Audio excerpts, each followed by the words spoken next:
we have a real problem right now that we have a record amount of debt in the world economy. We've never seen levels like this before.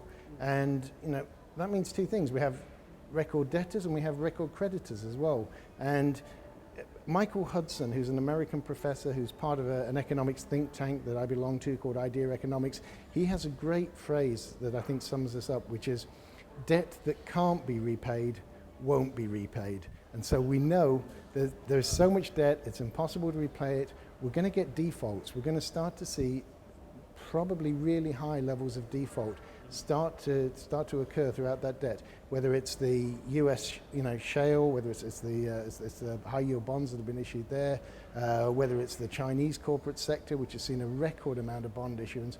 Wherever it is, we're looking at so much debt and so much bad quality debt that defaults are inevitable. That's going to put massive pressure on banking systems. The Chinese banking system keeps us awake at night. The European one isn't that much better. Perhaps the US has got a better banking system because it spent the whole time since 2008 recapitalizing and building balance sheets. But even that one's under some pressure. But really, Chinese debt, European debt, they're massive, massive headwinds for economic growth, and they're a real risk of creating some systemic economic crisis. And it could be Deutsche Bank that's in the middle of that, or it could be one of the Chinese banks. And people forget Chinese banks are the biggest banks in the world. When we look by capitalization, Chinese banks are the biggest banks in the world. So if we see any problem there, then this is maybe even bigger than 2008 was. It's a problem of a global scale. If China sneezes, the rest of the world is going to be covered in it. It's really going to be a very, very messy situation. It's potentially a huge problem. I mean, there are really three aspects of debt, I suppose, in China that worry us. One is corporate debt, because as I say, the corporate debt issuance is the fastest we've ever seen anywhere in the world. If you look at the scale and the scope of it, what's happened since 2008, Chinese corporate debt has gone from almost nothing to somewhere probably approaching 200% of GDP. We don't know the exact numbers because China's data is a little bit out of date, and also because we don't believe the data. Official data says it was about 150%, but we think it's more like 200. So that's corporate debt issuance since the financial crisis. That's a real problem. It's too much, it's too fast, it's too bad quality. That's going to go wrong, and that's going to have massive implications for the whole corporate sector in China. That's one thing. Another thing that really worries us is the banking sector. As I say, there's so much bad debt that is within the banking sector. A lot of it's been around for a long period of time. We've seen debts from 10, 15 years ago that were wrapped up in packages and put into special vehicles, and these aren't being repaid at all. They haven't been sold, they haven't been dealt with. They're still in the system. And also, we anecdotally we talk to people who've been doing work in China, and they tell us that a lot of the Chinese debt books are really, really bad quality, to the extent that a lot of them are debts that get rolled over every year. The banks have lost contact with the borrowers. They don't even know where these people are. Some of these debts date back 20 years, and yet they just get rolled over every year because they're not being repaid. So there's no real honesty about debt write-offs in China. Exactly, it is exactly like a time bomb. And then the third thing on top of that, as you rightly say, is the shadow banking system.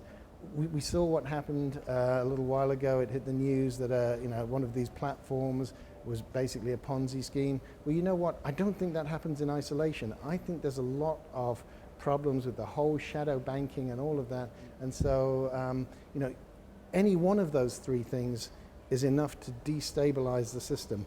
All three of them at once, really, we're looking at a really, really grave situation when all of that implodes. The only problem is, we don't know when it's going to implode because it's very carefully managed, and so it's all kept under wraps, it's all swept under the carpet.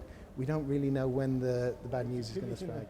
I don't know if it's tomorrow or next year. It could be a very long way, and that's why this is the first year in 20 years of MBMG that we haven't issued any kind of forecast for the markets or the global economy, because these things, the dangers are there. They're very clear. They could actually sort of break out at any minute, but what we're going to see, I think, is governments trying to snuff out all the danger. They're going to try and, stop these things happening, prevent them. The problem is the problems are so big, they can't make them go away. All they can do is try and hide them some more. So, anybody who says this is definitely the year when things are going to correct, I don't know how they can say that. And anybody who thinks things are going to get better, I don't know how they can say that either. We have a huge problem, but we don't really know when it's going to blow up in our faces. I think there's 100% certainty that we're going to get the next financial crisis. I just don't know when, because that is so dependent on government response and government policy. All the things that happened in 2008, all the problems, they weren't really dealt with at the time. What happened was, there was a huge crack in the wall and we put some wallpaper over it to hide it. We didn't really do anything to deal with the problem. The problem was debt, and the amount of deleveraging that we've seen it's been very, very minimal. And what we have seen is, that's taken place really in the States. If you look at Europe and if you look at China, then the amount of leverage there has gone absolutely exponential. It's gone off the scale. China now has a higher level of private debt in relation to GDP than the United States had in 2007 when the subprime crisis broke out. So everybody said, the reason we had the problem in the States was too much debt. That's true, but now China has way surpassed that. China's in a much, much worse situation. So absolutely, that has to be dealt with at some stage. The only way that I see that it gets dealt with is, some kind of financial crisis to address this. But it will only happen when the policymakers, abandon all the things that they're trying to do to hide this. Again, another think tank colleague of mine, Professor Steve Keen, he always says central banks have all the right policy tools at their disposal, but they're not actually using any of them. They're using all the wrong tools, and they'll keep using them. They'll keep using them more, and I think that's 2016 is going to be the year where we see they get more and more desperate with these policy tools. As I was saying to you earlier, we weren't surprised that Japan went to negative interest rates. It was logical. It was bound to be the next thing they were going to do. At the next bit of bad news, we now have something like 23% of world GDP is in economies where there are negative interest rates. We have something like 40% of government bonds are issued in economies where there are negative interest rates. So it's a sign that things are getting desperate and getting out of control, but it's also a sign that there's still more craziness to come. The US going to negative interest rates, the UK going to negative interest rates, even Thailand going to negative interest rates. These things are possible, and it depends how desperate the situation gets and how much the policymakers keep desperately trying to reuse the wrong tools to deal with the crisis. And I think that's really going to be the thing. If we look at most of the world, I think the central bank response has been absolutely terrible. I think it shows that they don't really understand fundamental economics. The policies that they've enacted are policies that would make sense if the central banks controlled everything. If they controlled money supply, then it would make sense. But they don't. In most economies, central bank money or government money is somewhere around about 2 or 3% of the money supply. The rest of it comes from commercial banks. Commercial banks actually create money when they make loans.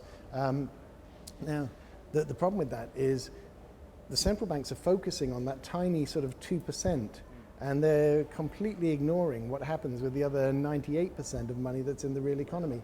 And this is why they keep getting it wrong time and time again. And so they keep doing more and more extreme measures to try to dictate what happens to that 2%, and they keep ignoring the rest of it. They keep ignoring by far the biggest part of global money supply, and that's why it's not working. But having said that, I do think the Bank of Thailand is different. I'm not saying that only because I'm sitting here in Thailand. As you know, for a long time, I was certainly a big fan of Dr. Prasan during his period in charge of the BOT.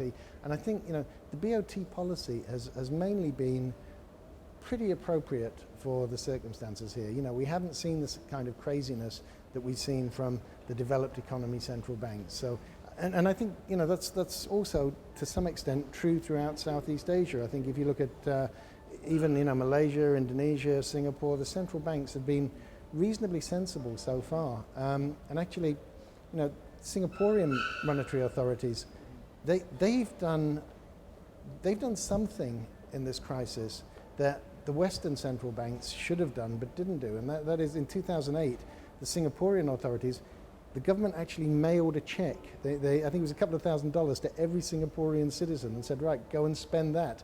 And that's how economies get going again, because that actually puts money into the real economy. What the Western central banks and the Japanese central banks have done is they've just put money into the financial economy. So it's gone into stock markets, it's gone into rebuilding American bank balance sheets. It hasn't actually gone into the real economy. And that's the real problem that we're facing now, that they're going to try and do more and more of this wrong policy, more and more of the wrong tools, and it's getting less and less effective. I think that's really changed over the last couple of years. If you look at the advisory portfolios that we take care of for clients, that we advise clients on, if you look at those for last year, we started off with some beta, some equity market exposure in the portfolios, but that was in the form of minimum volatility ETFs. So we were trying to invest in stock markets but exclude the most volatile stocks. As the year went on, we actually became more and more defensive in our advice to clients, and so we then started to favor absolute return funds. We started to favor market neutral funds, and long short equity funds as well. We started to try to find ways of investing in the markets where there was a very, very high underlying element of insurance. So the way that you invest contains some way of restricting or avoiding losing money. Now that comes with a price, but for last year it felt to us as we went through the year that actually paying for insurance, paying for market insurance was a better thing to do. And I think 2016 is very similar to that. Most of the portfolio advice we would give people now, it wouldn't be about necessarily trying to pick a particular region. I don't think there are any good regions. I think this is such a big global problem. Everywhere is going to be affected by it. When we get stimulus policy, everywhere is going to go up. When we run into problems, when we get more and more recognition of slowing GDP growth, slowing economic growth, everywhere is going to suffer. So I think asset allocation, it shouldn't be about regions anymore, and to some extent it probably shouldn't even be the old kind of traditional asset class basis either. I mean, for many years we were big believers in that, but the problem is now all asset classes are expensive. So government bonds look expensive. I mean, cash is a very expensive asset class when you don't get any return on it. Normally you get a yield from cash. Right now you don't. So stocks are expensive, properties are expensive, bonds are expensive. So diversification isn't the answer that it used to be, or at least asset class diversion isn't the answer that it used to be. What we think these days is people need to be much more diversified in terms of the way that they approach investment. So they should be looking to, as I say, all these different strategies that provide some kind of insurance, some kind of protection to the portfolio. Long short equity, I think, is probably the one that most people know about exactly. But I think it's much more about how you invest than where you invest or what you invest in. The one thing that I think has changed since a year ago, since the start of 2015, is that in some ways there might be more opportunities now, and the opportunities that we're looking for really fall into two kind of categories, I suppose. And one is we look at inefficient markets, and actually in some ways it's probably easier to make money in Thailand than it is in America. In America you get such a herd instinct with the market, it's quite difficult to try to outperform the market, to pick which stocks are going to be the best performing, which are going to be the worst performing. But in Thailand, that's actually because it's a less liquid market, it's a less invested market, it has less analyst coverage. Thailand is perhaps a better market for doing that, which explains why on our advisory portfolios, the main Thailand portfolio that we used last year managed to make around 17.5% in US dollars, because it was very short for most of the time on the index. It was finding synthetic ways to go and short the likes of PTT and the likes of Thai Airways. It was finding ways to do that, and it was also still finding some real opportunities in terms of the smaller and medium-sized companies that actually did go up during the year. Now, I think that's going to be harder this year. That was very much last year's theme. I think that's going to be harder this year, but I think there are still opportunities, and I think one thing this year is volatility itself creates opportunities, and we're actually looking in the commodity space as a way of actually trying to find some opportunity there. Not necessarily trying to say when commodities are going to go up or even when they're going to go down, but just trying to find some trend, short-term trend, capture that trend and make money out of that. And again, that was very successful just in January.